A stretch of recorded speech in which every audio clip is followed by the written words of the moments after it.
When Elena Brooks opened that cream-colored invitation, she had no idea she was walking straight into the most humiliating night of her life, a cruel bet designed to put her in her place. The wealthy man who orchestrated her public destruction watched her stand tall under the cruelest stares, and in that moment something inside him shattered. But falling for the woman you humiliated? That's just the beginning of this story. Because his family had other plans, his cousin wanted blood, and Elena had every reason to never trust him again. What happened next in that ballroom would force him to choose between everything he'd ever known and the one person who made him feel alive. Subscribe right now and comment where you're watching from, because this journey from betrayal to redemption will leave you speechless. The invitation card felt too thick in Elena's hands, too white, too expensive. She stood in the guest bedroom of the Whitmore estate, her cleaning cart beside her, and stared at the cream-colored envelope someone had left on the dresser. Her name was written across it in elegant script. Miss Elena Brooks. No one had ever called her Miss in this house. Eleanor tucked a strand of dark hair behind her ear and glanced toward the door. The hallway was quiet. Mrs. Chen, the head housekeeper, was 2 floors down. The family was out. She shouldn't even be curious about this. But her fingers were already sliding under the sealed flap. The card inside was beautiful. Gold lettering announced a party at the Whitmore mansion this Saturday evening. Cocktails at 7, dancing at 8. And there, at the bottom, a handwritten note. Your presence would honor us. Eleanor's heart did something strange. A little leap, a little twist. She knew better. Girl, what are you looking at? Marjorie's voice made her jump.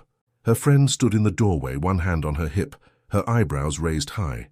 Marjorie worked the morning shift at the estate too, and she could read Elena like a book. Nothing, Elena said quickly, but Marjorie was already crossing the room. She plucked the invitation from Elena's hands, and her expression went from curious to angry in seconds. No, Marjorie said flatly. Absolutely not. What? You're not going to this party. Marjorie waved the card like evidence in a trial. This is a setup, Elena. A cruel joke. You don't know that. I've worked here for 5 years. The Whitmores don't invite the help to their parties. Marjorie's dark eyes were fierce with protection. Andrew Whitmore is a spoiled rich boy who thinks the world is his playground, and his cousin Daniel? That man has a mean streak a mile wide. Elena took the invitation back, handling it carefully. Maybe they're trying to be kind. Kind? Marjorie laughed, but there was no humor in it. Honey, people like them don't see people like us, and when they do, it's not to be kind. The words stung because they were probably true. Eleanor had been cleaning the Whitmore estate for 8 months. In all that time, Andrew Whitmore had looked at her exactly twice. Once when she'd accidentally bumped his shoulder in the hallway. Once when she'd brought fresh towels to the library where he was reading. Both times, his eyes had passed over her like she was furniture. I'm just saying, Marjorie continued softer now, be careful, don't let them make a fool of you. After Marjorie left, Elena stood alone in the guest room. She looked at herself in the mirror above the dresser. Brown skin, dark, curly hair pulled into a practical bun, tired eyes. The grey uniform she wore every day hung loose on her frame. She thought about throwing the invitation away. Instead, she slipped it into her pocket. Saturday arrived too fast and too slow at the same time. Eleanor stood in her small apartment, staring at her closet. She didn't own party clothes. She owned 3 pairs of jeans, some t-shirts, her work uniforms, and 1 black dress she'd worn to her grandmother's funeral 2 years ago. The black dress would have to do. She pulled it on and studied herself in the bathroom mirror. The dress was simple, modest. It didn't sparkle or shine, but it was clean and pressed. She'd washed her hair that morning, and now it fell in soft curls past her shoulders. You can do this, she whispered to her reflection, but her hands were shaking as she applied a little makeup, just some mascara, a touch of lip gloss. Marjorie's warning echoed in her head. This is a setup, a cruel joke. Maybe it was. Probably it was. But what if it wasn't? What if someone at that mansion had seen her as more than a maid? What if this was a chance to be treated like a person, just for one night? Elena grabbed her small purse and left before she could change her mind. The Whitmore estate looked different at night. During the day when Eleanor cleaned there, it was just a big house, impressive, sure, but familiar.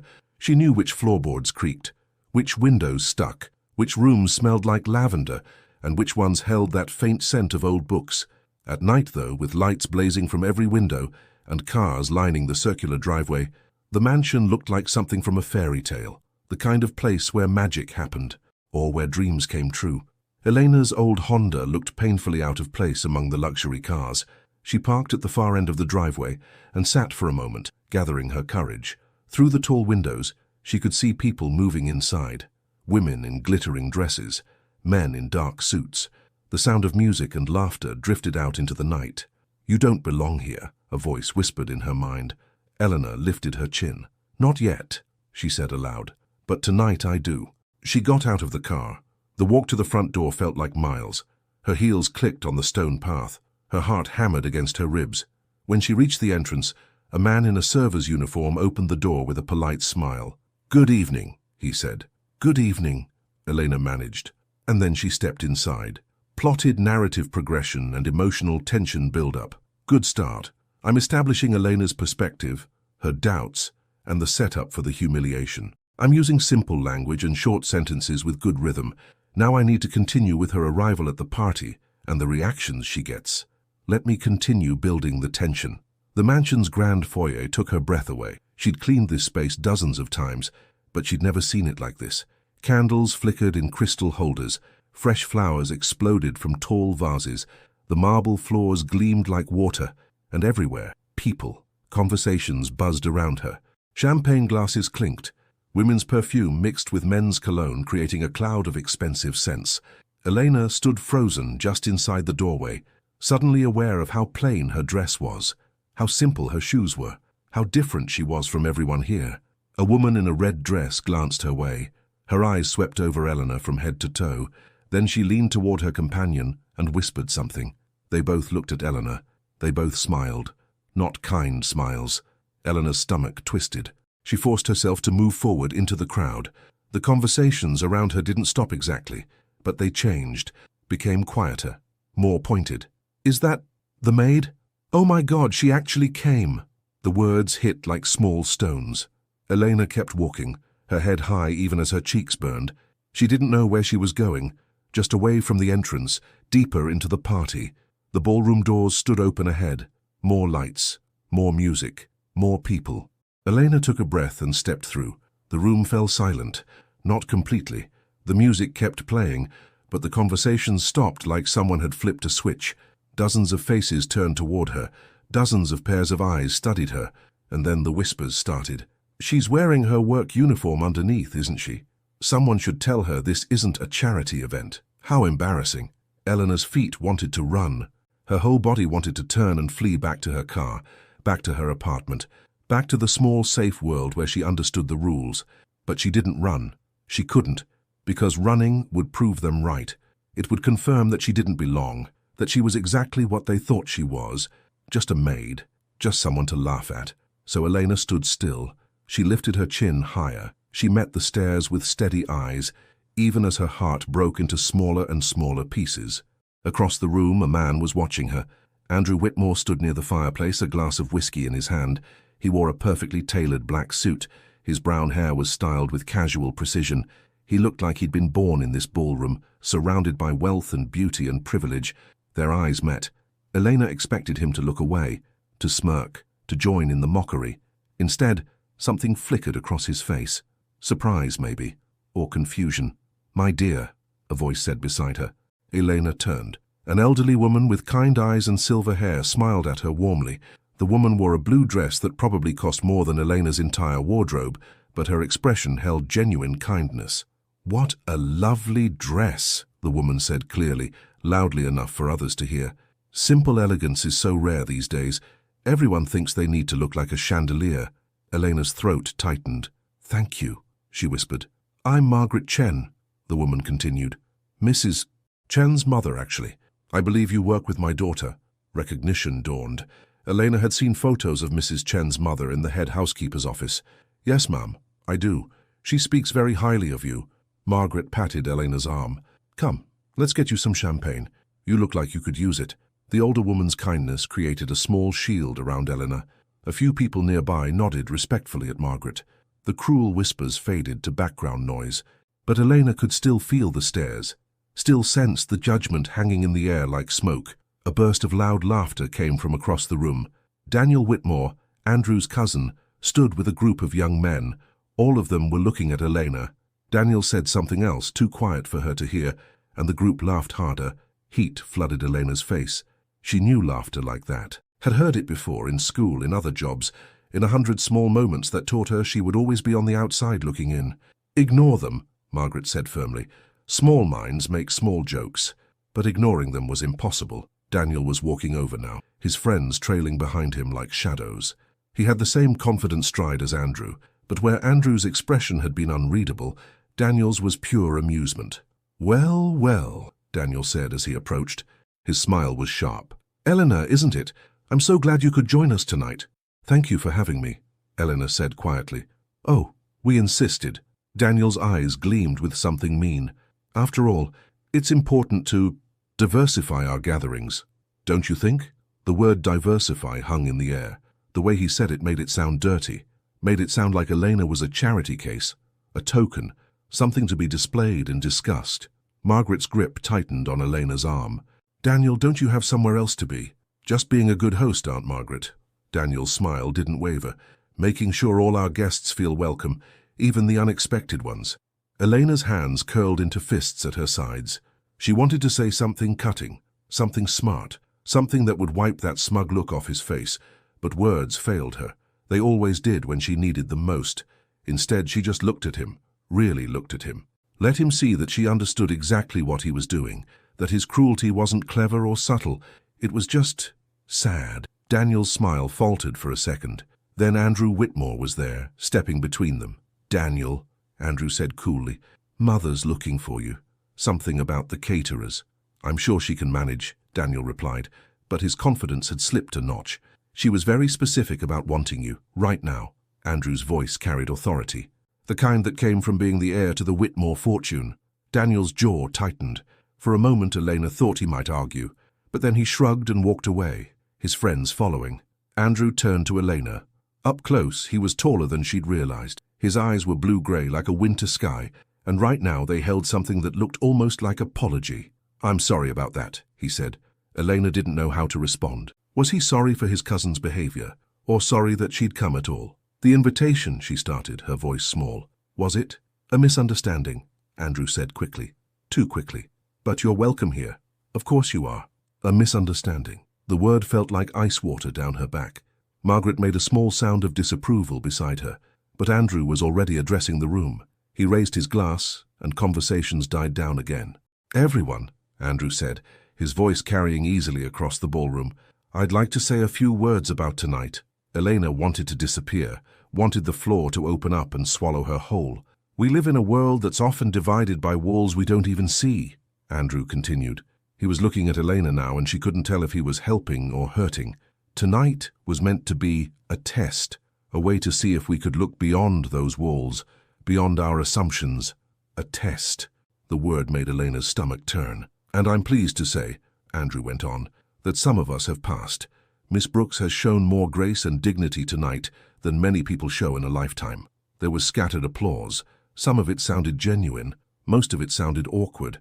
Eleanor couldn't breathe. She was a test, an experiment, a way for these rich people to feel good about themselves. She turned and walked out of the ballroom, fast. Not quite running, but close. Behind her she heard Margaret say something sharp to Andrew, heard his voice calling her name. But Elena kept walking, through the foyer, out the front door, into the cool night air. The garden path stretched before her, lit by small lamps set among the flowers. Elena's heels clicked rapidly on the stone as she hurried away from the mansion, away from the lights and music and cruel, curious faces. She made it to a small gazebo before the tears came. They were angry tears, hot and fierce. She wasn't crying because she was sad. She was crying because she was furious. At herself for being stupid enough to hope, at them for being exactly as cruel as Marjorie had warned, at Andrew Whitmore for making it worse with his fake defense. "Elena," she spun around. Andrew stood at the gazebo entrance, slightly out of breath. He must have followed her out. "Please," he said, "let me explain." "Explain what?" The words came out sharp. "How you invited me here as a joke, how you and your cousin thought it would be fun to humiliate someone. It wasn't like that." "Then what was it like?" Elena stepped toward him, and he actually backed up a step. "Good. Let him be uncomfortable. Was it a bet? Did Daniel dare you to invite the maid and see what happened?" Andrew's face told her she was close to the truth. Oh my God, Eleanor breathed. It was a bet. It started as one, Andrew admitted, and at least he had the decency to look ashamed. Daniel said you'd never come, that you'd know your place. And I was angry, and I wanted to prove him wrong. So you used me. I didn't think you'd actually come. The words burst out of him. I thought you'd ignore the invitation or throw it away. I never meant for you to... He stopped, ran a hand through his perfect hair. I'm sorry. I'm so sorry. Elena laughed, but it sounded broken. You're sorry that I came, that I embarrassed you by showing up. No, I'm sorry that I was stupid and thoughtless and cruel. Andrew moved closer, his eyes desperate. Daniel's been pushing me for weeks about how I don't understand real people, how I live in a bubble, and I wanted to prove him wrong, but I did it in the worst possible way, by making me the punchline, by being an arrogant ass who didn't think about anyone but myself. The honest words surprised her. Elena wiped her eyes, trying to salvage what was left of her mascara.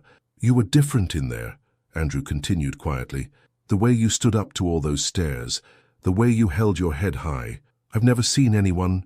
He trailed off. You have more courage in your little finger than most of the people in that ballroom have in their whole bodies. Don't, Elena's voice cracked. Don't try to make this into something it's not. Don't pretend you saw something special in me. I'm the maid. I clean your toilets. I don't need your pity or your fake compliments. It's not fake. Yes, it is. She moved past him, headed back toward the driveway. And we both know it. Eleanor, wait. Hey! Daniel's voice cut through the night. He was walking toward them, that same sharp smile on his face. There you are, cousin. Chasing after the help. Really? Andrew turned on him. Shut up, Daniel. Oh, come on, you won the bet. She showed up. You don't actually have to pretend to care about her now. Daniel's eyes slid to Elena. No offense, sweetheart, you played your part perfectly. Very convincing victim. Something inside Elena snapped. She'd spent her whole life being quiet, being polite, swallowing insults and slights because fighting back only made things worse. But standing here, between these two rich men who thought she was nothing more than entertainment, something in her simply broke. You're right, she said clearly. I did play my part. The poor girl who doesn't know any better, who's so desperate for acceptance that she'll walk right into a trap. She looked from Daniel to Andrew and back again. But you know what? At least I'm not so empty inside that I need to hurt people to feel important. Daniel's smile vanished. At least, Elena continued, her voice steady now, I don't have to humiliate others to prove I'm worth something. I work hard. I earn my money honestly. I don't need my family's name to define me. She turned to Andrew. And I don't need to buy friendship or love or respect, because I actually have something real to offer the world. Andrew looked like she'd slapped him. So thank you, Elena finished, for teaching me an important lesson tonight. I should have listened to my friend. She told me people like you don't see people like me, and she was right. You see through us, like we're ghosts. She walked away then, head high, steps steady, even though her heart was hammering, even though she wanted to run and scream and cry. Behind her she heard Daniel say something mocking, heard Andrew's sharp reply, but she didn't stop, didn't turn around. She made it to her car, got inside, locked the doors, and only then in the privacy of her old Honda did she let herself fall apart. The drive home was a blur of tears and streetlights.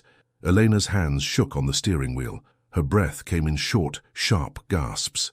By the time she pulled up outside her small apartment building, she felt hollowed out, empty. Marjorie's car was parked on the street. Of course it was.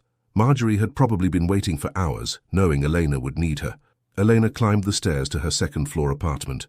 The door was unlocked. Inside, Marjorie sat on the worn couch, a box of tissues ready on the coffee table. Hey, honey, Marjorie said softly. That was all it took. Elena collapsed onto the couch beside her friend and cried until there was nothing left inside. Marjorie didn't say, I told you so. She just held Elena and stroked her hair and let her cry. After a long time, when the tears finally slowed, she fetched a glass of water and made Elena drink it. Tell me what happened, Marjorie said. So Elena did. She told her everything. The stares, the whispers, the cruel test, Andrew's stammering apology, and Daniel's vicious mockery. When she finished, Marjorie's expression was fierce. Those bastards! I was so stupid! No! Marjorie gripped Eleanor's shoulders. You were brave. You hoped for something better. There's nothing stupid about hope. It hurts, though. I know, baby. I know. They sat together in the quiet apartment. Outside, the city hummed with Saturday night life. But in here, it was just the two of them. Two black women who understood what it meant to be invisible, to be looked through instead of seen. You know what makes me maddest? Elena said after a while. For just a minute, when Andrew was talking in the ballroom, I thought maybe he really did see me. Maybe he felt bad. Maybe... She shook her head. I'm such an idiot. You're human, Marjorie corrected. And he should feel bad. They all should. But Elena doubted they would. People like the Whitmores didn't lose sleep over people like her. By tomorrow, this would just be a funny story. The time the maid crashed the party, she would be a punchline forever. Elena changed out of her black dress and threw it in the back of her closet. She washed her face, took down her hair, put on her oldest, softest pajamas. When she finally crawled into bed, exhaustion pulled her under almost immediately. But just before sleep claimed her, she thought about Andrew Whitmore's face in the garden, the way he'd looked at her when she told him the truth about himself. He'd looked surprised, maybe even hurt. Good, Elena thought fiercely. Good. And then she slept. Andrew couldn't sleep. He lay in his massive bed staring at the ceiling, watching shadows from the moonlight dance across the plaster. Every time he closed his eyes, he saw Elena's face, the way she'd looked at him in the garden, the disappointment, the anger, the truth in her words. You see through us, like we're ghosts. He rolled over and checked his phone. 3 a.m. The party had ended hours ago. His mother had cornered him afterward, asking about that scene with the maid. Daniel had been smirking in the background, pleased with himself. Andrew had wanted to punch his cousin. Instead, he'd excused himself and come up here to his room, where he'd been lying awake ever since. He'd never felt like this before, this strange mixture of shame and something else, something that made his chest feel tight. Eleanor Brooks had looked him in the eye and told him exactly what he was. Arrogant. Empty. Someone who needed to hurt others to feel important. And she'd been right. Andrew threw off his covers and walked to the window. The estate stretched out below him, manicured and perfect. He'd grown up with all this, had never questioned it. The money, the privilege, the assumption that he was somehow better than other people just because of his last name. But tonight, Elena had shown him what real dignity looked like, real strength.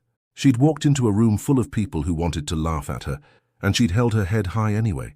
She'd faced their cruelty with more grace than he'd shown in his entire life. I'm an idiot, Andrew whispered to his reflection in the window. His phone buzzed. A text from Emily, his younger sister. Can't sleep either, he texted back. No. Want to talk? Andrew walked down the hall to Emily's room. She was sitting up in bed, her laptop open, probably working on one of her college papers. Emily was different from the rest of the family. Softer, kinder. That was awful tonight, Emily said as soon as he came in. Andrew sat on the edge of her bed. Yeah, Daniel's the worst. I can't believe Mother lets him get away with that stuff. Emily closed her laptop and looked at her brother seriously. But you weren't much better, Andrew. I know. That whole speech about it being a test, that was so condescending, like she was some kind of experiment. Emily shook her head. I wanted to crawl under the floor. She called me out on it in the garden, told me exactly what she thought of me. Andrew rubbed his face. And she was right about everything. So what are you going to do about it? What can I do? She hates me now, rightfully so. Emily gave him a look, the kind of look their mother used to give them when they were kids and claimed they couldn't clean their rooms.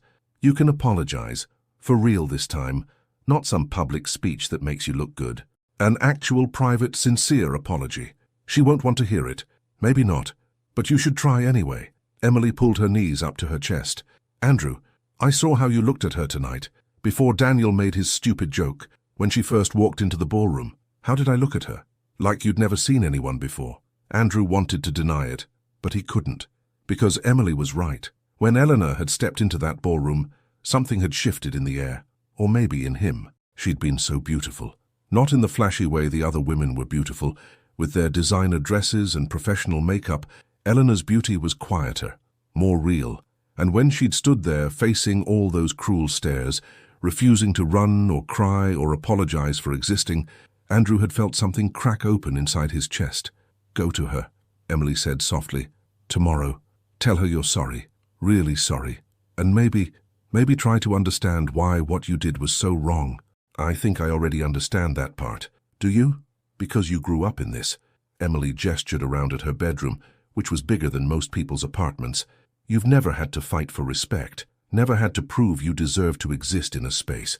That's what she deals with every day, and tonight you made it so much worse. The words hit hard, because they were true. Andrew went back to his room, but he still couldn't sleep. Instead, he sat at his desk and tried to figure out how to apologize to someone he'd hurt so badly, how to explain that he wasn't usually this cruel, that Daniel brought out the worst in him, that the bet had seemed harmless at the time because he truly hadn't believed Elena would come. But all those explanations sounded like excuses. By the time the sun rose, Andrew had made a decision. He would find Elena, he would apologize, and he would accept whatever she said to him, even if it was more of the brutal honesty she'd shown in the garden, because she deserved at least that much. Elena woke up Sunday morning with swollen eyes and a headache. For a few blessed seconds, she didn't remember the night before. Then it all came rushing back, the party, the stairs, the test. She groaned and pulled her pillow over her face. "You alive in there?" Marjorie's voice came from the doorway.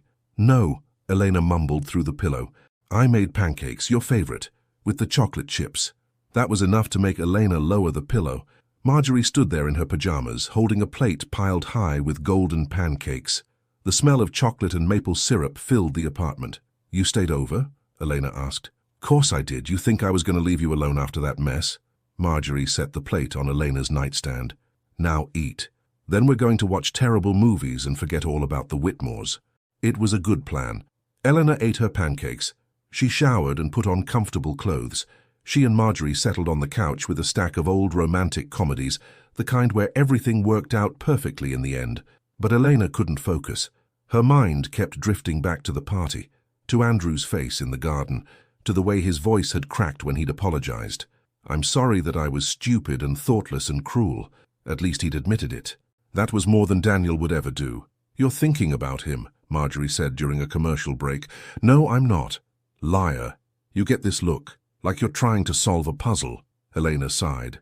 "It's just, he seemed genuinely sorry, in the garden, before Daniel showed up. Honey, men like Andrew Whitmore are good at seeming genuine.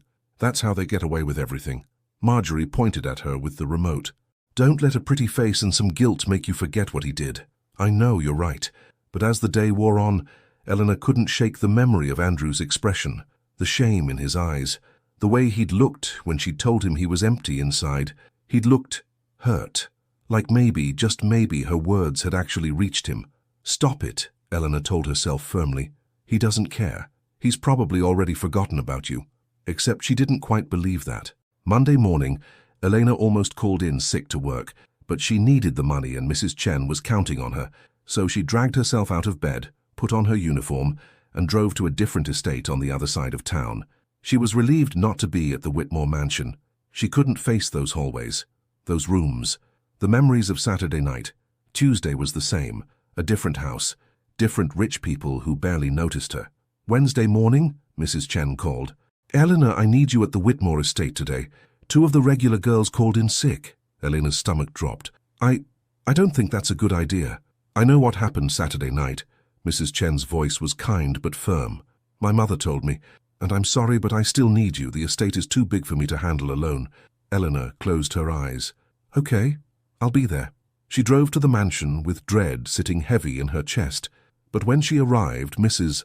Chen met her at the service entrance with a gentle smile. "You'll be working the West Wing today.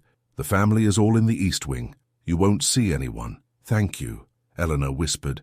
And Mrs. Chen was right. Eleanor spent the morning cleaning guest rooms that nobody used. She dusted furniture and vacuumed carpets and changed sheets. The work was peaceful, meditative. It let her mind go quiet, until she heard footsteps in the hallway. Eleanor froze, her hands full of fresh towels. "Please don't be Andrew, please don't be Daniel." Emily Whitmore appeared in the doorway. She looked nervous. "Hi," Emily said. "I'm sorry. I don't mean to bother you. I wanted to say I'm sorry. About Saturday. Crafted, nuanced character interaction with empathy and subtlety. Good. I'm progressing the story naturally. Emily is a sympathetic character who will help bridge the gap.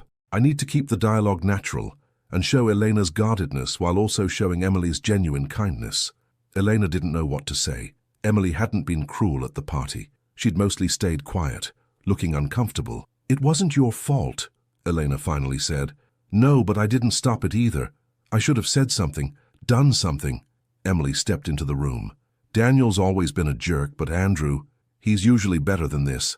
I think Daniel got in his head. That's not an excuse. No, you're right, it's not. Emily twisted her hands together. I just wanted you to know that not everyone in this family is awful. And Andrew feels terrible. He's been miserable for days. Elena turned away and started putting fresh pillowcases on the pillows. That's not my problem. I know, but... Emily hesitated. He wants to apologize. Really apologize. He keeps asking me where you live. You didn't tell him, did you? No, I'd never do that without asking you first. Emily moved closer. But if you did want to talk to him, I could arrange it. Somewhere neutral. Somewhere you'd feel safe. Why would I want to talk to him? Because forgiveness is powerful, Emily said softly. And because I think he's starting to understand what he did wrong. Not just that he hurt you, but why it was wrong. That matters, doesn't it? Elena wanted to say no. Wanted to tell Emily to leave her alone. To tell Andrew to forget about her completely. But a small part of her, a stupid, hopeful part, was curious. What would Andrew say? How would he apologize? I don't know, Elena admitted. That's okay. You don't have to decide now. Emily smiled. I just wanted you to know that not all Whitmores are heartless. Some of us are trying to be better. After Emily left, Eleanor sat on the edge of the perfectly made bed and tried to sort through her feelings. She was still angry, still hurt, but Emily's words had planted a seed of doubt. What if Andrew really was sorry? What if he'd learned something from Saturday night? Stop hoping, Elena told herself. It never ends well. But hope was hard to kill. Thursday afternoon, Eleanor's car broke down. She was halfway home from a cleaning job when the engine started making a horrible grinding noise. She managed to pull into a gas station parking lot before the whole thing died. Helena sat in the driver's seat, staring at the dashboard in despair. She didn't have money for repairs. She could barely afford groceries this week. She called Marjorie, but her friend was at work and couldn't leave. She called the mechanic she usually used, but they were booked solid for the next week. Elena dropped her head onto the steering wheel. This was the perfect ending to a perfect week. A knock on her window made her jump. Andrew Whitmore stood outside her car, looking concerned. Elena's heart did a complicated flip. She rolled down the window. What are you doing here? I was driving by. Saw you pulled over. Andrew glanced at the hood of her car. Engine trouble? What do you think? He flinched at her sharp tone. Right. Stupid question. Can I look? Elena wanted to say no, wanted to call an Uber and leave him standing there, but she was practical enough to know she needed help, and pride wouldn't fix her car. Fine, she said. Andrew had her pop the hood. He bent over the engine, and Elena got out to watch him. He looked different than he had at the party, more casual, jeans and a simple t-shirt. His hair was messy, like he'd been running his hands through it. I'm not a mechanic, Andrew said after a minute, but I think your timing belt snapped. You'll need it towed. Great. I can call my guy. He owes me a favor. He'll come get it today and fix it by tomorrow. I can't afford... I'll pay for it. Elena crossed her arms. No. Eleanor, please, let me help. It's the least I can do. The least you can do is leave me alone. Andrew straightened up and closed the hood. He looked at her directly, and the misery in his eyes was so clear it made her chest ache. I know you hate me, he said quietly. And I understand why, but I need to apologize, really apologize. Not the garbage I said at the party. I don't want to hear it. I know, but I'm asking anyway. Andrew took a breath. Can I buy you coffee? Just coffee. 30 minutes. Let me say what I need to say, and then I'll pay for your car and I'll never bother you again. Elena studied his face. He looked tired, sad, and despite everything, despite all the hurt and anger, a part of her wanted to know what he'd say. One coffee, she heard herself say. 30 minutes, and you're paying for my car either way because you owe me that much. Deal. They went to a small coffee shop down the street, not the fancy kind. Just a regular place with worn tables and decent coffee. Andrew ordered for both of them. He remembered that she liked her coffee with cream and sugar, and they sat in a corner booth. Thank you for giving me a chance, Andrew started. Elena wrapped her hands around her coffee cup. Talk. I was cruel, thoughtless.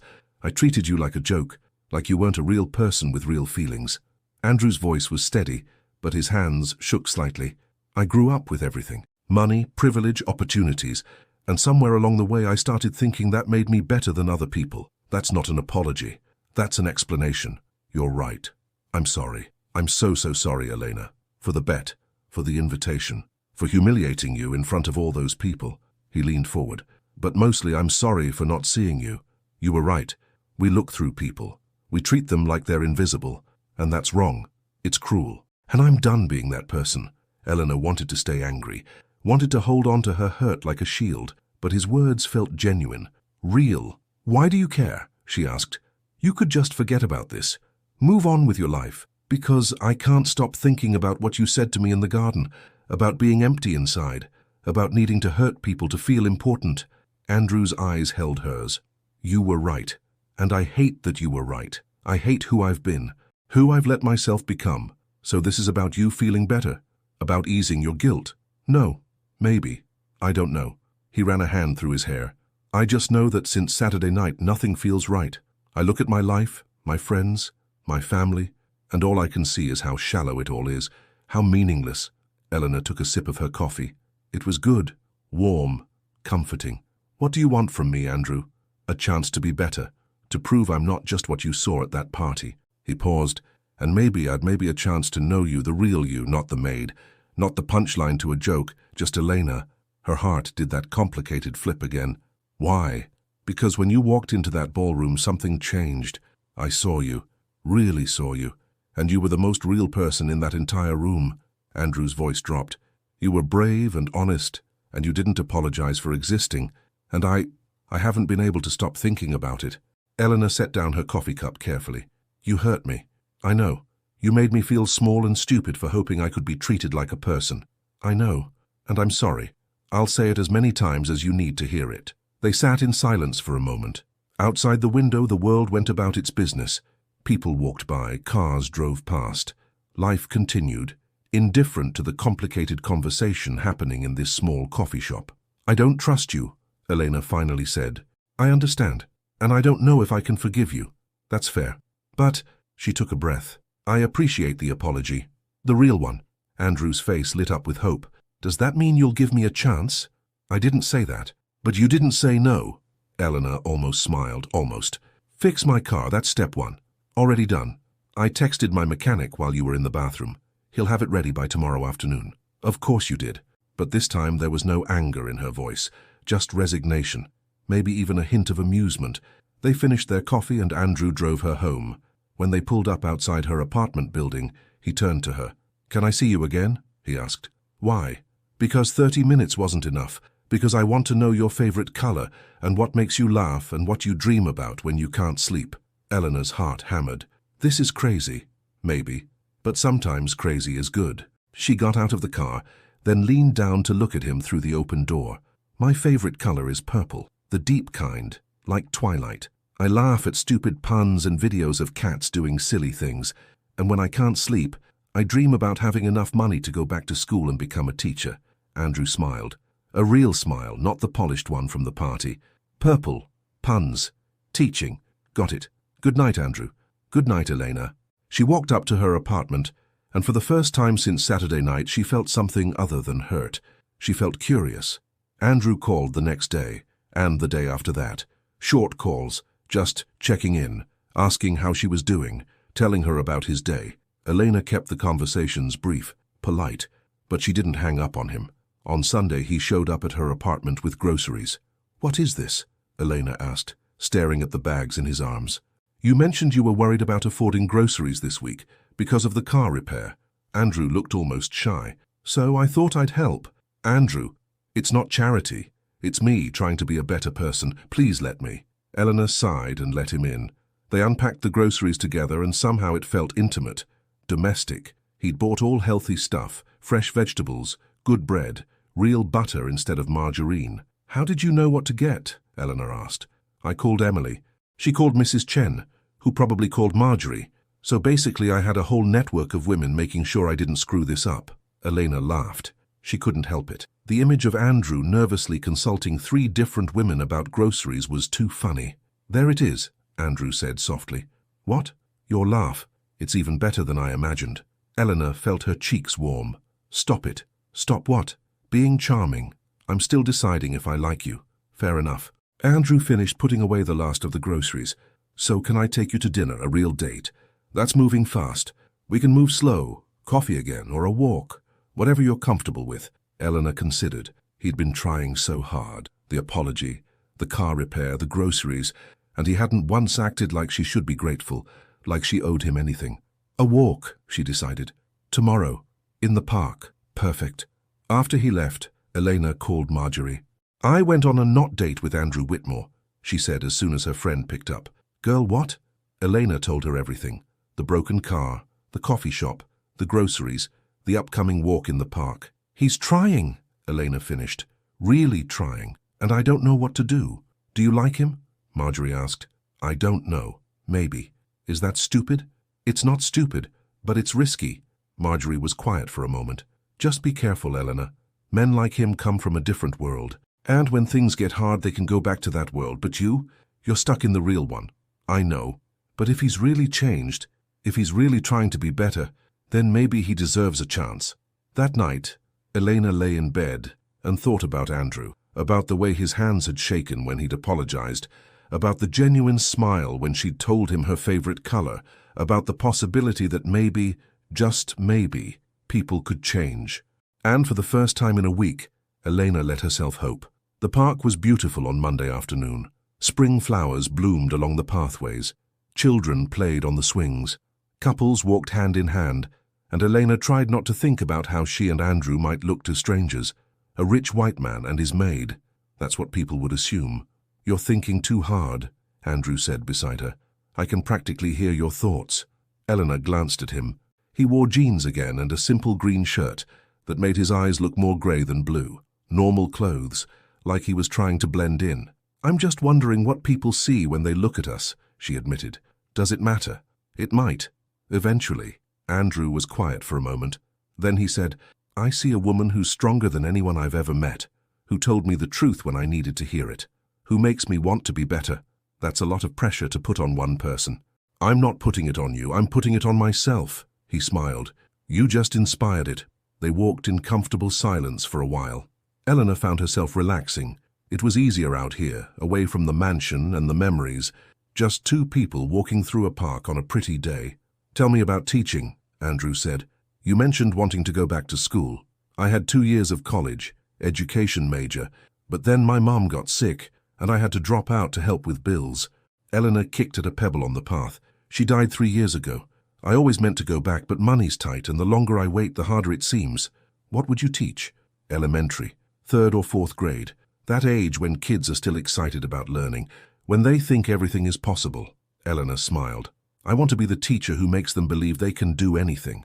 "You'd be amazing at that." "You don't know that." "Yes, I do. You have this way of making people feel seen, like they matter." Andrew's voice was soft. "That's what good teachers do." Eleanor's chest felt warm. No one had ever said anything like that to her before. "Thank you." They stopped at a bench overlooking a small pond. Ducks paddled across the water, and a little girl nearby threw breadcrumbs to them, giggling when they quacked. "What about you?" Elena asked. "What do you do, besides being rich?" Andrew laughed. "That's a good question. Honestly, not much. I'm supposed to be learning the family business, real estate development, but mostly I just show up to meetings and pretend to understand what's happening." "That sounds boring." "It is. My grandfather built the business from nothing. My father expanded it. And me? I'm just riding on their success." He sounded frustrated. "Daniel loves it. He's already taking on major projects. But I keep thinking there has to be more than buying and selling buildings." "Like what?" "I don't know. Something that helps people, that matters." Andrew looked at her. "Does that sound stupid?" "No. It sounds like you're figuring out who you want to be. Maybe you can help me with that." Elena raised an eyebrow. "I'm not your life coach." "No, but you're honest. You don't tell me what I want to hear. You tell me what I need to hear." He leaned back on the bench. "That's rare in my world. People usually just agree with me or try to use me for connections." "Must be hard," Elena said dryly, "being rich and having people be nice to you." Okay, I deserve that." But he was smiling. "I'm trying to say you're different. In a good way." They talked for over an hour, about everything and nothing, movies they loved, foods they hated, embarrassing childhood stories. Andrew told her about the time he'd tried to run away from home at age 8 and made it all the way to the garden shed before getting scared. Eleanor told him about winning her 5th grade spelling bee and feeling like a champion. It was easy, natural, and when Andrew's phone buzzed with a call from his mother, Eleanor felt disappointed that their time was ending. I have to take this, Andrew said apologetically. But can I see you again tomorrow? I work tomorrow. Wednesday then. Eleanor hesitated. Then she nodded. Wednesday. As she walked back to her car, Elena realized she was smiling. Really smiling. For the first time since the party, something felt light inside her chest. Maybe Marjorie was right. Maybe Andrew deserved a chance. Wednesday afternoon, Eleanor was shopping at the grocery store when she heard a commotion in the next aisle. Someone help! She's fainted! Eleanor dropped her basket and ran around the corner. A small crowd had gathered. In the middle, a young woman lay on the floor, pale and unconscious. Emily Whitmore. Eleanor pushed through the crowd and knelt beside her. I know her. Give us some space, please. She checked Emily's pulse. Strong and steady. Good. Emily's eyelids fluttered. Emily? Can you hear me? Eleanor said gently. Emily's eyes opened, unfocused and confused. What? What happened? You fainted, honey. Just stay still for a minute. Someone had called 911. Elena heard sirens approaching. But before the paramedics arrived, Andrew came rushing into the store, his face white with panic. Emily! He dropped to his knees beside his sister. Oh God, is she okay? She fainted. Her pulse is good. She's conscious now. Eleanor kept her voice calm. Did you know she was here? She texted me, said she felt dizzy. Andrew's hands shook as he brushed hair from Emily's face. What happened? I don't know. I just felt really hot and then everything went black. Emily tried to sit up, but Elena gently held her shoulder. Wait for the paramedics. Let them check you first. The ambulance arrived minutes later. The paramedics checked Emily thoroughly. Blood pressure, blood sugar, temperature. Everything looked normal. Probably just dehydration and low blood sugar, one paramedic said. But you should follow up with your doctor. Make sure there's nothing else going on. I will, Emily promised. Andrew insisted on driving her home, and Eleanor found herself climbing into his car too. Emily had grabbed her hand and wouldn't let go. Come with us? Emily asked. Please. You made me feel safe. How could Elena say no to that? At the Whitmore estate, Andrew helped his sister inside. Elena followed, trying not to think about the last time she'd been here. The party felt like a lifetime ago. Clara Whitmore was waiting in the foyer. She took one look at Emily's pale face and gasped. What happened? She fainted at the store. The paramedics checked her. She's okay. Andrew's voice was tight. Just dehydration. Clara's eyes landed on Elena. Recognition flashed across her face, followed by something cold. I see. Thank you for your help. You may go now. Mother? Andrew said sharply. It's fine, Elena said quickly. She squeezed Emily's hand. Feel better, okay? Wait. Emily held on tighter. Can you stay? Just for a little while, until I feel better. Clara's mouth thinned. Emily, I'm sure Miss Brooks has other obligations. Actually, Elena heard herself say, I don't. If Emily wants me to stay, I'll stay. The look Clara gave her could have frozen water, but Andrew smiled, relieved. Thank you, Elena. He settled Emily on the couch in the family sitting room, a smaller, cozier space than the grand ballroom. Elena sat beside her while Andrew fetched water and crackers. Clara stood in the doorway watching. This is highly unusual. Mother, Eleanor helped Emily. The least we can do is let her make sure she's all right. Andrew's voice had an edge Eleanor had never heard before. Firm, protective. Clara left without another word, but Eleanor could feel the disapproval radiating from her like heat.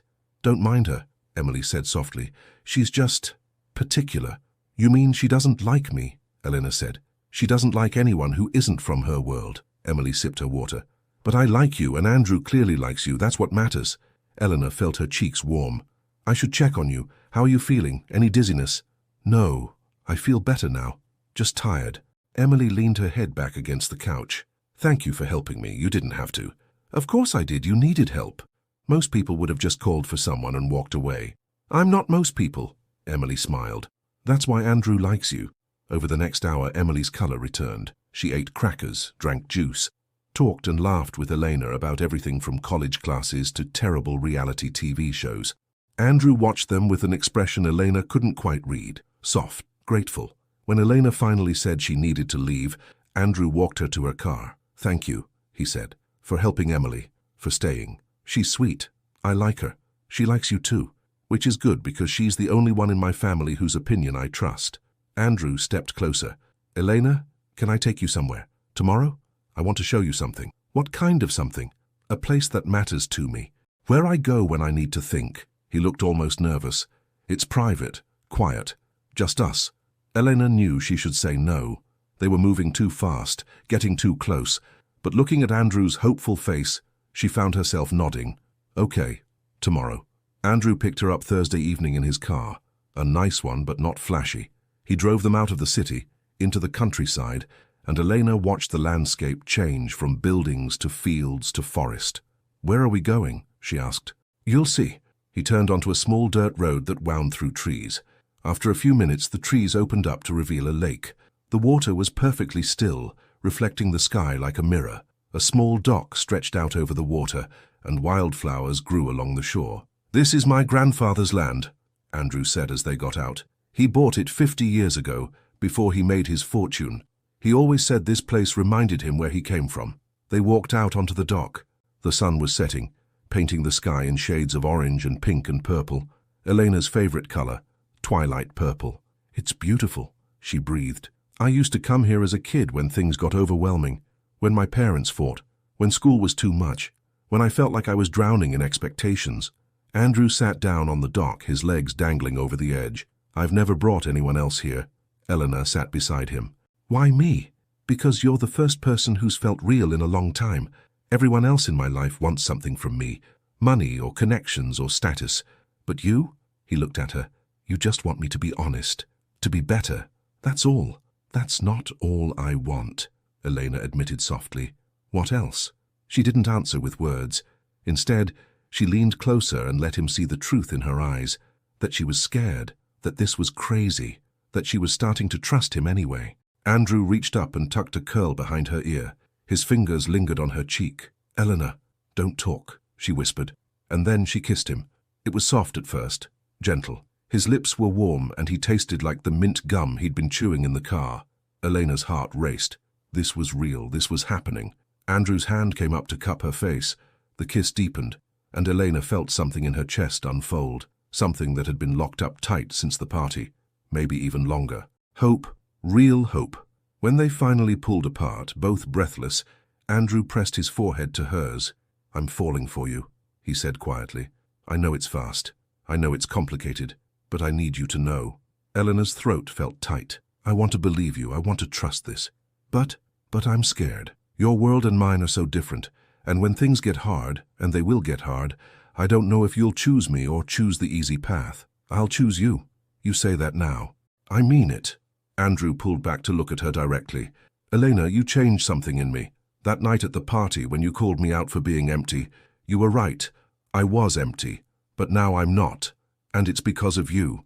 I don't want to be responsible for fixing you. You're not. I'm fixing myself, but you showed me I needed to."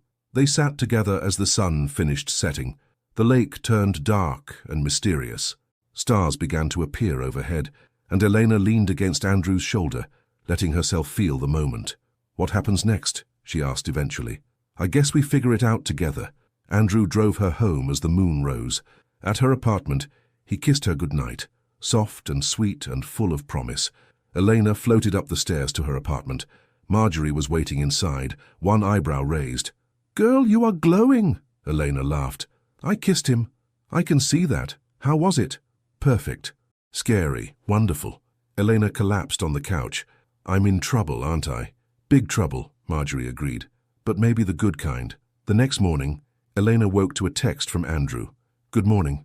Can't stop thinking about last night." She smiled and texted back, "Me neither." Her phone rang immediately. "I want to see you today," Andrew said. "Tonight. Every day. I have to work. Then I'll pick you up after." "Andrew, I know. Too much. I'm coming on too strong." He laughed. "But I can't help it.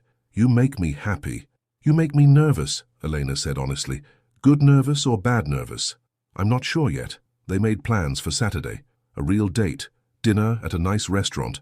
Elena hung up feeling giddy and terrified in equal measure. But that afternoon everything changed. Elena was cleaning at a different estate when Mrs. Chen called. "Elena, I need to tell you something. There's talk about you and Andrew Whitmore." Elena's stomach dropped. "What kind of talk?" "The bad kind. Daniel's been spreading rumors saying you're using Andrew, that you're after his money." Mrs. Chen's voice was gentle. "I don't believe it, but the family does, and Clara is furious." Elena closed her eyes. "Of course. She should have known this was coming. "What should I do?" she asked. "Be careful. People like the Whitmores, they protect their own. And right now, they see you as a threat." After work, Eleanor drove to the Whitmore estate. She needed to talk to Andrew, needed to hear him say that the rumors didn't matter. But as she approached the service entrance, she heard voices from the garden, Clara's voice, and Andrew's. Eleanor stopped, hidden by a tall hedge. "That girl is using you," Clara said sharply. "Can't you see it? She's after your money, your name." "That's not true," Andrew replied, but his voice wavered slightly. "Isn't it? She's a maid, Andrew. She cleans toilets for a living. And suddenly she's kissing you by the lake? Don't be naive. Eleanor's not like that. Then what is she like? What do you really know about her?" Clara's voice turned cold. "Daniel's been asking around. Did you know she has credit card debt? Student loans? She's barely making ends meet. So that doesn't make her a gold digger. It makes her desperate. And desperate people do desperate things." Eleanor's hands clenched into fists. She wanted to march into that garden and tell Clara exactly what she thought of her, but something held her back. She wanted to hear what Andrew would say, how he would defend her. "I care about Elena," Andrew said, "and I'm going to keep seeing her. Then you'll do it without the family's support, without your trust fund, without your place in this family." Silence. "You disown me." Andrew's voice was barely a whisper. "I do what's necessary to protect this family's reputation. That girl will ruin us socially, make us a laughingstock." Clara's heels clicked on the stone path. "Choose, Andrew, her or us. But you can't have both." Elena didn't wait to hear more. She ran back to her car, tears streaming down her face. She'd been stupid to hope, stupid to believe this could work. Andrew called her that night 3 times. Elena didn't answer. He texted, "Please talk to me. I need to explain." But what was there to explain? She'd heard everything she needed to hear. His mother had given him an ultimatum, and he'd stayed silent. He'd let Clara call her a gold digger, let her threaten to disown him. And he'd done nothing. Saturday night, there was a dinner at the estate. Elena knew about it because Mrs. Chen had mentioned needing extra staff. But Eleanor wasn't working. She was invited as Andrew's guest. He'd texted her the invitation along with, "Please come. Let me show everyone what you mean to me." Against her better judgment, against Marjorie's protests, Elena said yes. She wore the same black dress from the party. It was still the nicest thing she owned, and this time, she told herself, it would be different. Andrew would stand up for her, would prove that he chose her over his family's approval. She had to believe that. The dinner was in the formal dining room. 20 people sat around the long table, all dressed in expensive clothes, all watching Elena with barely concealed curiosity. Clara sat at the head of the table, her expression ice-cold. Daniel sat across from Elena, smirking. Emily smiled encouragingly from down the table, and Andrew sat beside Elena, his hand finding hers under the table. "Thank you all for coming," Clara said in her cultured voice. "Tonight we celebrate the upcoming merger with Hartwell Properties, a significant achievement for the Whitmore family." Polite applause. Elena tried to eat her food, but every bite felt like sawdust. She was too aware of the stares, the whispers behind hands, the judgment. "So, Miss Brooks," an older woman said from across the table, "how did you and Andrew meet?" "She works for us," Daniel said before Elena could answer. His smile was sharp. "She's one of our cleaning staff." The table went silent. "That's wonderful," the woman said too brightly. "How progressive. We believe in giving people opportunities," Daniel continued, "even if they're not from our usual social circles." Andrew's hand tightened on Elena's. "Daniel, that's enough." "What? I'm just being honest." Daniel leaned back in his chair. "Elena's a hard worker, very ambitious from what I hear. Isn't that right, Elena?" Every eye turned to her. Elena lifted her chin. "I work hard because I have to. Not everyone is born with a trust fund." A few people gasped. Clara's eyes narrowed. "How refreshing," Daniel said. "Such honesty. Tell me, Elena, what attracted you to my cousin? His charming personality or his charming bank account?" "Daniel," Emily said sharply. But the damage was done. The implication hung in the air. Gold digger, social climber, user. Elena turned to Andrew, waiting for him to defend her, to shut down Daniel's cruelty once and for all. Andrew opened his mouth, closed it, opened it again. "It's not like that," he finally said. But his voice was weak, uncertain. Not a defense, not a declaration. Just words. Daniel smiled triumphantly. "Of course not. I'm sure it's true love. How romantic. Elena stood up. Her chair scraped loudly against the floor. Excuse me. She walked out of the dining room with her head high, even though her vision blurred with tears. Down the hall, through the foyer. Out the front door behind her, she heard footsteps. Andrew, following. Elena, wait, please. She kept walking. Elena. He caught her arm. I'm sorry. I should have said more. Should have defended you better. Should have. Elena turned on him. You didn't say anything, Andrew. When your cousin called me a gold digger, you just sat there. I was trying to keep the peace, trying not to make things worse. Worse for who? For me? Or for you? Elena pulled her arm free. Your mother told you to choose, and you chose them. You chose the easy path. That's not fair, isn't it? When it mattered, when I needed you to stand up for me, you stayed silent. Tears streamed down Eleanor's face. I told you I was scared this would happen, that when things got hard, you'd pick your comfortable life over me. And I was right. Eleanor, please, let me fix this. There's nothing to fix. This was a mistake. All of it. She started toward her car again. I should have listened to Marjorie. People like you don't end up with people like me. That's not how the world works. I don't care how the world works. I care about you. Then you should have shown it in there. You should have told them I matter, that we matter. Elena opened her car door.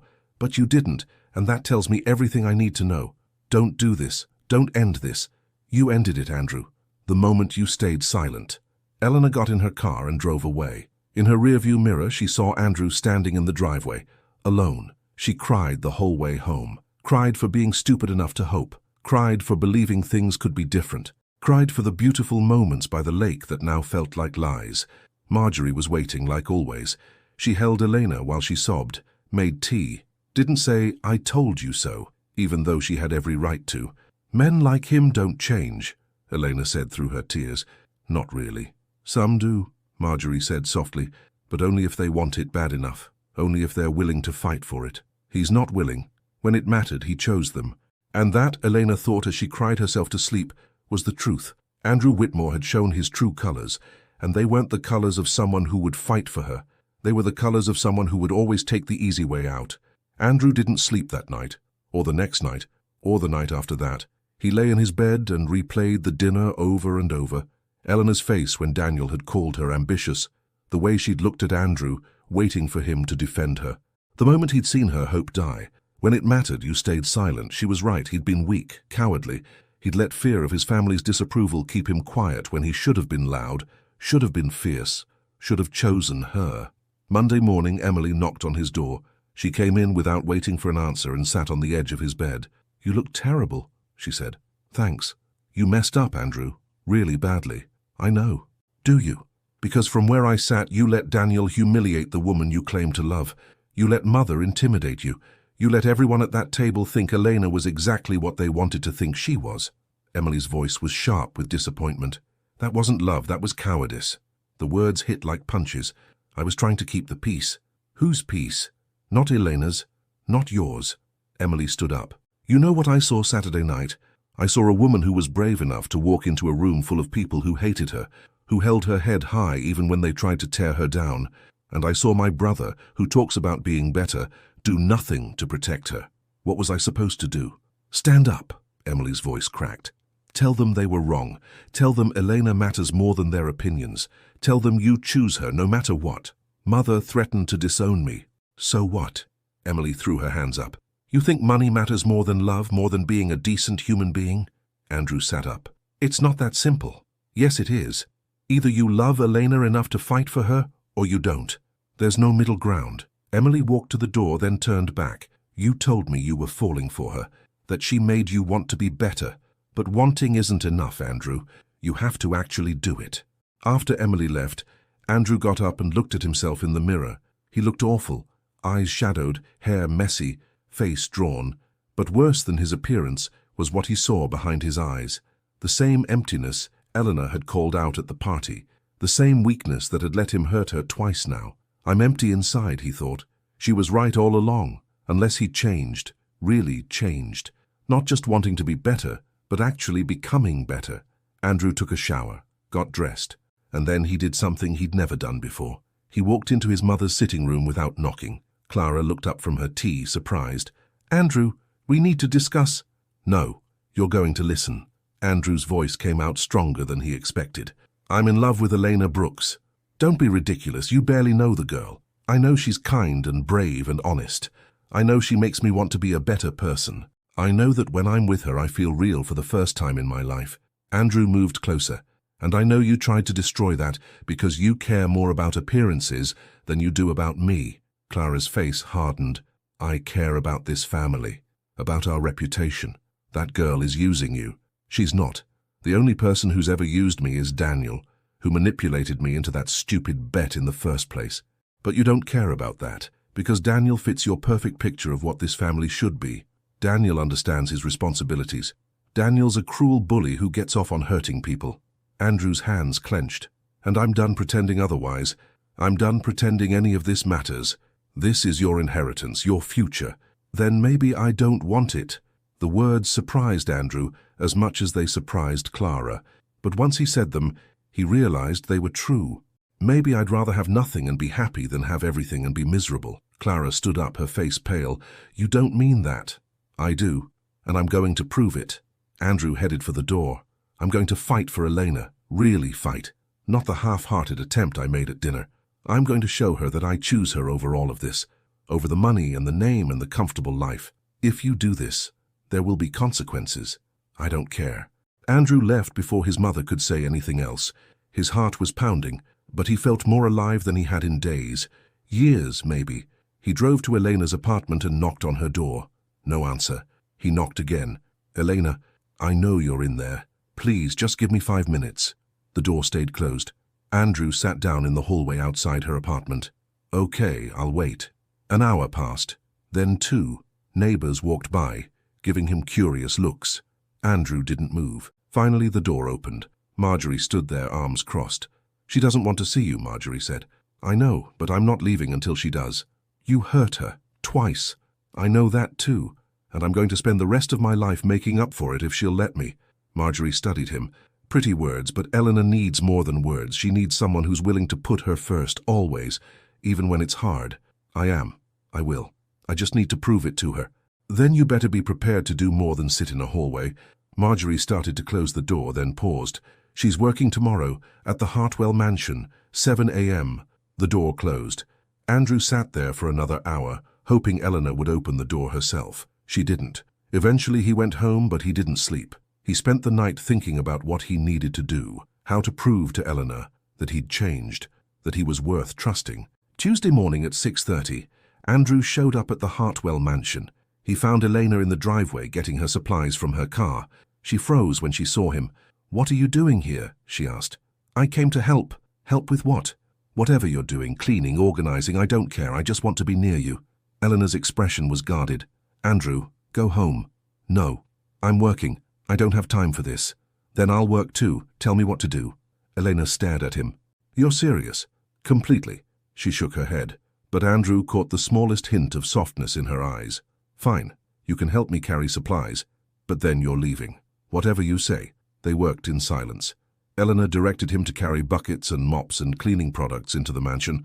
Andrew did everything she asked without complaint, even though he'd never carried cleaning supplies in his life. Mrs. Chen appeared in the hallway and stopped dead. Mr. Whitmore? Good morning, Mrs. Chen. I'm helping Elena today. Mrs. Chen looked between them, then smiled slightly. I see.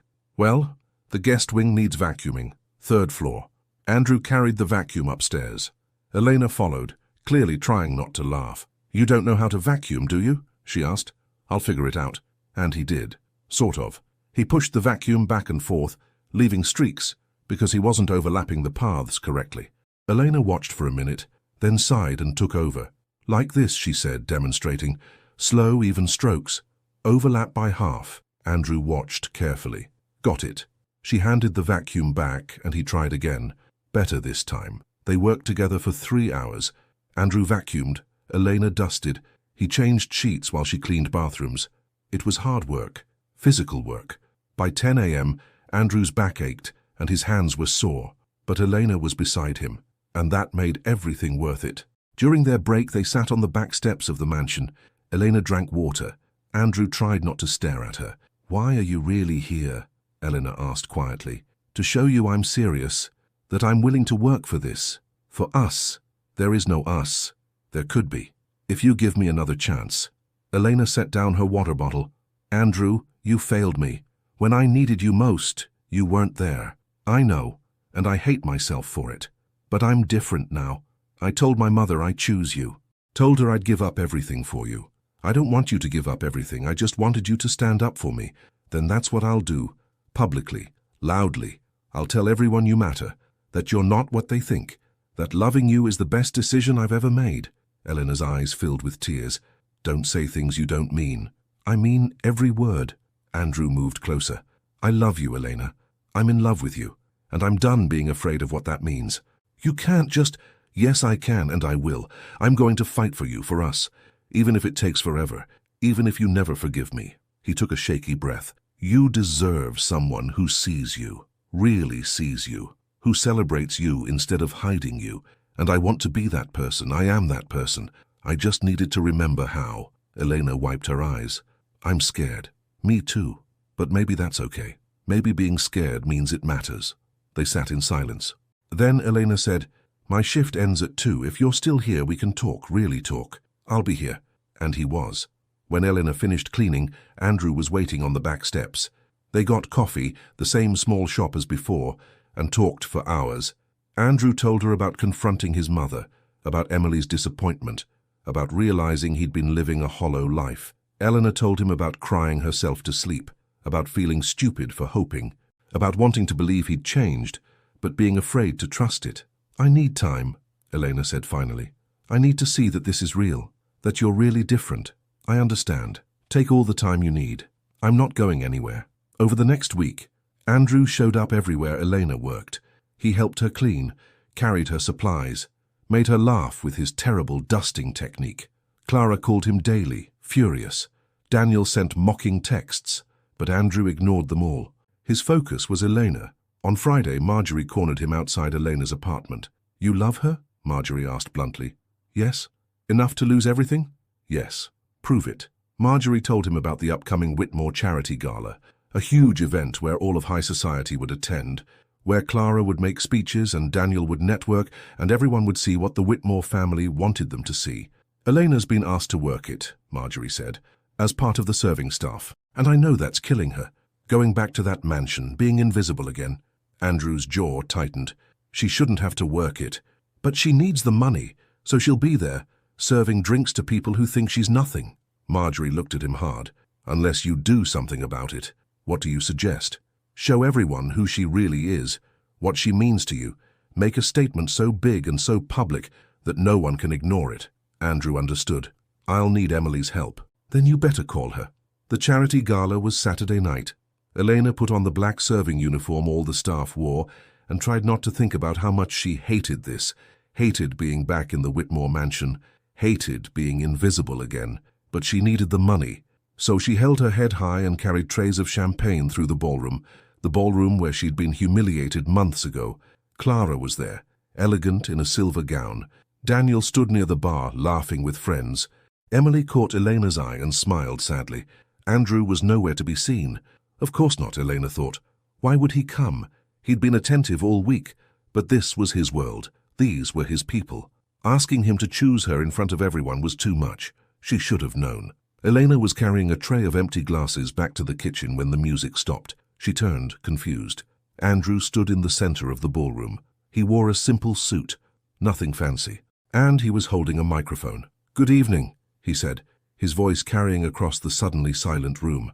I'm sorry to interrupt, but I have something important to say. Clara's face went white. Daniel started to move toward him, but Emily blocked his path. My name is Andrew Whitmore, Andrew continued, and for most of my life I've been exactly what you think I am. Rich, privileged, arrogant. I thought my last name made me better than other people. That having money meant I deserved respect. Murmurs rippled through the crowd. Eleanor stood frozen in the kitchen doorway. But a few months ago, I learned something important. I learned that dignity has nothing to do with bank accounts, that grace and strength and courage don't come from privilege, they come from the inside. Andrew's eyes found Elena across the room. I learned this from a woman named Elena Brooks. Everyone turned to look at her.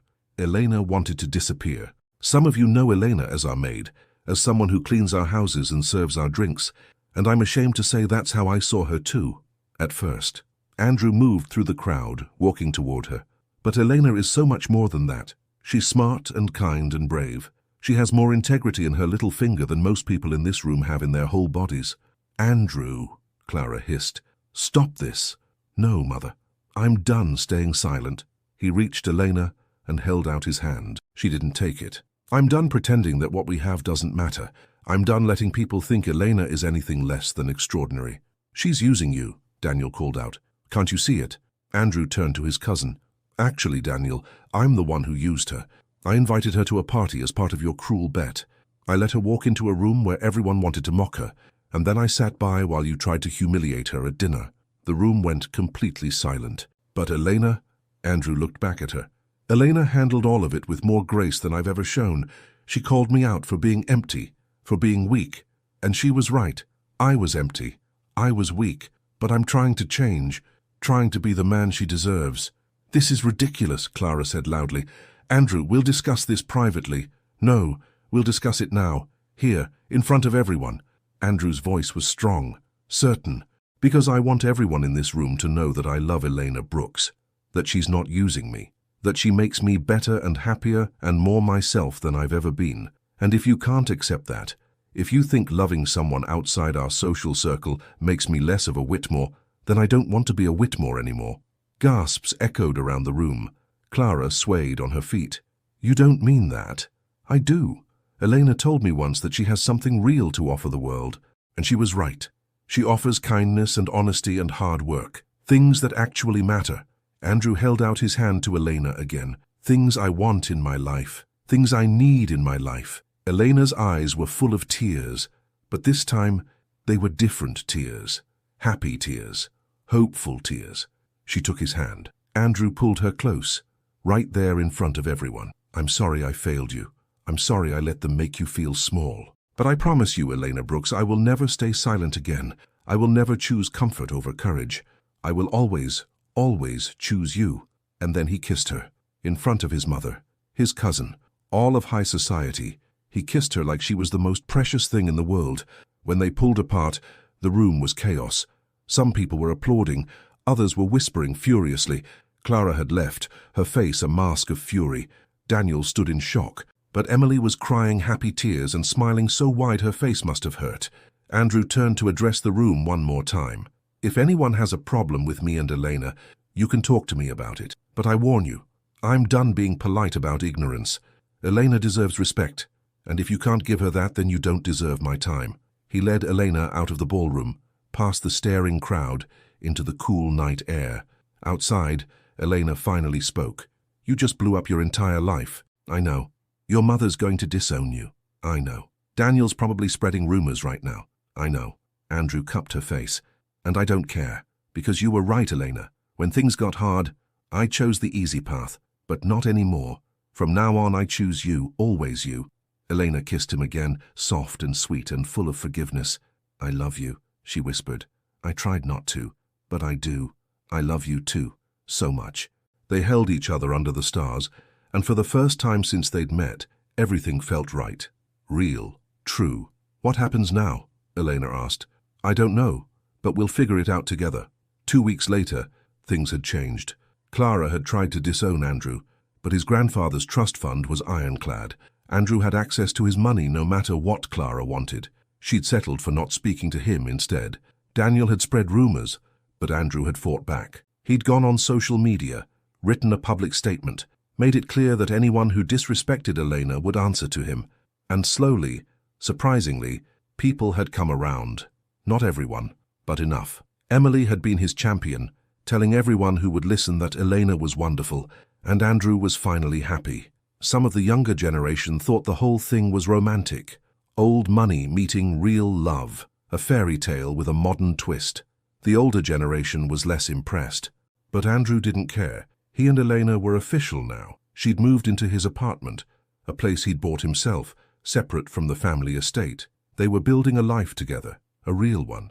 Andrew had also done something else, something that mattered. He'd set up a scholarship fund for people like Elena who'd had to drop out of school to help their families. Full tuition, books, everything. Elena had cried when he'd told her. "You're one of the first recipients," Andrew had said. "If you want it, if you're ready to go back to school." "I can't accept that." "Why not? You earned it. You're the hardest worker I know, and you deserve to chase your dreams." So Elena had enrolled, part-time at first while she still worked, but working toward her education degree, toward her dream of teaching. And Andrew was there for all of it, helping her study, quizzing her with flashcards, celebrating every good grade like it was a victory. They still fought sometimes.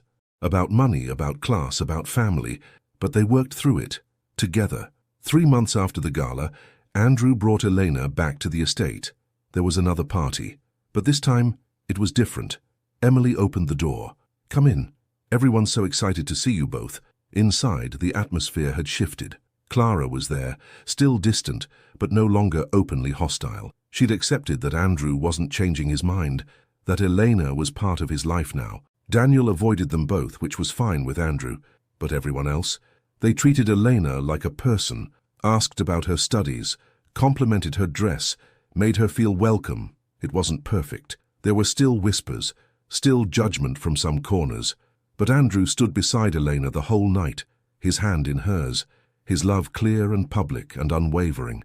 "You did it," Elena said softly, as they danced together. "You changed everything." "We did it," Andrew corrected. "You showed me how." They swayed together under the chandeliers, and Elena thought about how far they'd come, from that terrible first party to this moment, from cruelty to kindness, from shame to pride. "Thank you," Elena whispered. "For what?" "For choosing me, for fighting for us, for being the man you promised you'd be. Thank you for giving me the chance, for forgiving me, for loving me despite everything." Andrew pulled her closer. "You changed my life, Elena Brooks." "You changed mine too, Andrew Whitmore." They kissed, and around them people smiled, real smiles, happy smiles, because this was what love looked like, not perfect, not easy, but real, true, worth fighting for. And as Elena looked up at Andrew, the man who'd humiliated her, then chosen her, then fought the whole world for her, she knew something with absolute certainty. They were going to be okay, better than okay. They were going to be happy. Epilogue. 1 year later, Eleanor stood in her own classroom, 3rd grade, her own space filled with bright colors and books and the energy of 25 young students who thought she was the best teacher ever. She'd graduated early, working twice as hard to finish her degree. Andrew had been at her graduation, cheering louder than anyone. Now she was here, living her dream. And when the last bell rang and the kids went home, Andrew was waiting outside. He showed up most days, just to see her smile, to hear about her day. "How was it?" he asked, kissing her cheek. "Perfect. One of my students finally understood fractions. You should have seen his face light up. I bet you lit up too." "Maybe a little." They walked to Andrew's car hand in hand. He'd scaled back his involvement in the family business and started his own non-profit, affordable housing for low-income families, using his privilege to actually help people. Elena was proud of him, of the man he'd become. "I have something to ask you," Andrew said as they reached the car. "What?" He turned to face her, suddenly nervous. Then he dropped to one knee. Eleanor's breath caught. "Eleanor Brooks, you are the bravest, kindest, most extraordinary person I've ever met. You changed my life, changed me, made me want to be worthy of you." Andrew pulled out a ring. Simple, beautiful. "Will you marry me?" Eleanor's eyes filled with tears, happy tears, the best kind. "Yes," she whispered. "Yes, yes, yes." Andrew slid the ring onto her finger and stood, lifting her into his arms. They kissed, laughing and crying at the same time. Around them, the world kept moving. Cars drove by. People walked past. But in that moment, it was just them. Two people who'd found each other in the most unlikely way, who'd fought through judgment and cruelty and fear to build something real, something that would last. "I love you," Andrew said. "I love you too." And Elena knew, deep in her bones, that this was just the beginning. Their story was far from over. There would be more challenges, more fights, more moments when the world tried to tell them they didn't belong together. But they'd face it all, together, because that's what love was. Not the easy moments, not the perfect moments, but the choice to keep fighting, to keep choosing each other, to keep believing that dignity and kindness and courage would always, always win in the end. And as they drove away together, Elena smiled, because for the first time in her life she wasn't afraid to hope. She wasn't afraid to dream. She wasn't afraid to believe in happy endings. because she was living one. The end.